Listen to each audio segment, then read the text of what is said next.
आता आपण बघूयात पुणे जिल्ह्यातल्या टॉप 9 बातम्या। पुण्याच्या भोरमधील शिवमंदिर परिसरात जागेच्या मुद्द्यावरून सुरू असलेलं शिवभक्तांचं आमरण उपोषण मागे। प्रशासनाच्या लेखी आश्वासनानंतर शिवभक्तांचं 10 दिवसांपासून सुरू असलेलं उपोषण मागे। पुण्यातील गोखले संस्थेचे कुलपती विवेक देब्रॉय यांचा राजीनामा। डॉक्टर रानडे यांची नियुक्ती रद्द करणाऱ्या कुलपतींच्या राजीनाम्याचं कारण स्पष्ट।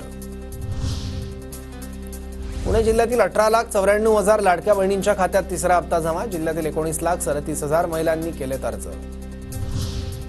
पुणे स्टेशनवर नव्याने 120 कॅमेरे बसवण्याचा निर्णय। अद्याप कागदावरच। रोज 1,70,000 जणांचा प्रवास। मात्र रेल्वे स्टेशनवर केवळ 74 सीसीटीव्ही। पुण्यातील भोर एसटी आगाराला महिन्याला सरासरी 50 लाखांचा तोटा। नियोजनाचा अभाव, जुन्या खराब गाड्या, लांब पल्ल्याच्या बस बंद असल्यानं तोटा।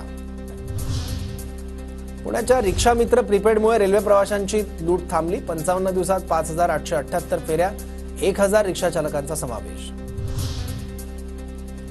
पुण्याच्या भोर तालुक्यातील राजगड कारखान्याची वार्षिक सर्वसाधारण सभा संपन्न। किती अडचणी आल्या तरी कारखाना सुरू करणार, कारखान्याचे संचालक आणि आमदार संग्राम थोपटेंचा शेतकऱ्यांना शब्द।